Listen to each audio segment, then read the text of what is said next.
Imagine this, you walk into work on a random Tuesday, and your boss casually tells you your services are no longer required.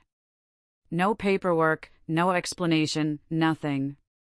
Just like that, your whole livelihood pulled out from under you. But instead of panicking, you smile, because you already know this isn't the end. It's the beginning of their downfall. If you've ever dreamed of watching a shady boss get exactly what they deserve, smash that like button right now. Subscribe for more real stories of justice served, and buckle up, because this revenge tale is as satisfying as it gets. A few years ago, I was a 35-year-old SEO copywriter and social media manager working for one of Italy's big-name companies. Sounds glamorous, right?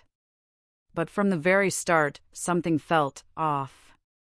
When they hired me, they didn't offer me a proper employment contract. Instead, they forced me to open a VAT number and pretend I was a freelancer. In reality, I worked 8 hours a day, 5 days a week, chained to their office like any full-time employee. No freedom. No side clients. No real choice.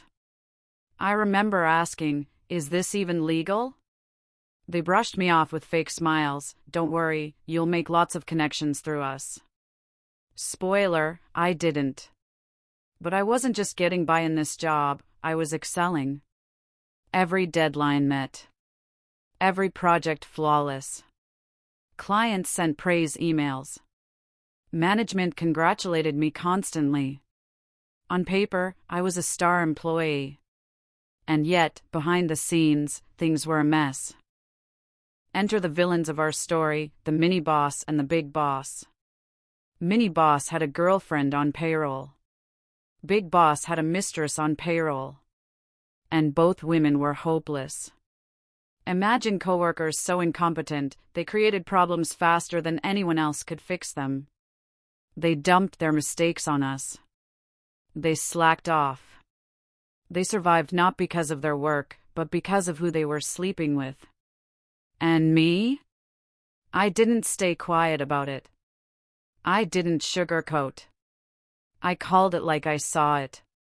Their laziness, their screw-ups, it meant extra hours for me, extra stress for everyone else. Why should I smile and pretend it was fine? Then, after 7 months of this circus, mini-boss pulled me aside. No meeting. No HR. No paperwork. Just his smug little face telling me, your services are no longer required. At first, I froze. My heart hammered in my chest. Was this even happening? Then something inside me shifted. I smiled. I actually smiled at him. I said calmly, this isn't over. The look on his face? Priceless. His lips tightened. His eyes darted. Then he stammered, Are you threatening the company? And that's when I delivered the line that would haunt him later. Threats are for people who aren't sure they'll win. I'm making a promise. It's just a matter of time. The moment I walked out, I called my lawyer. See, in Italy, what they did wasn't just unfair, it was illegal. They'd been disguising my full-time employment as freelance work to dodge taxes and labor protections. And firing me without written notice? Another violation. My lawyer and I began building a case. And then, oh, sweet irony, the big boss himself handed us the golden ticket. In response to my lawyer's formal notice, this genius wrote back a long, angry email. Not professional. Not legal. Just insult after insult, laced with personal attacks. Every line of that email was pure evidence of his arrogance and abuse. He might as well have signed a confession. Now, I wish I could say justice was instant. But this was Italy. Bureaucracy moved at the speed of molasses. For an entire year, I carried this weight, gathering every scrap of proof I could find. Emails. Texts. Invoices. Photos. Every time I stumbled across more dirt, I thought, this is going in the dossier. By the time I was done, that file was 200 pages thick. Bulletproof. Ironclad. And then, the moment came. My lawyer filed the dossier right before Christmas. Barely a week later, guess who came crawling? Their lawyer. Practically begging me to name a settlement amount. Please, anything, just don't let this go to trial. I smiled, remembering my promise to Mini Boss. We asked for a 5-figure settlement. Not outrageous, but painful.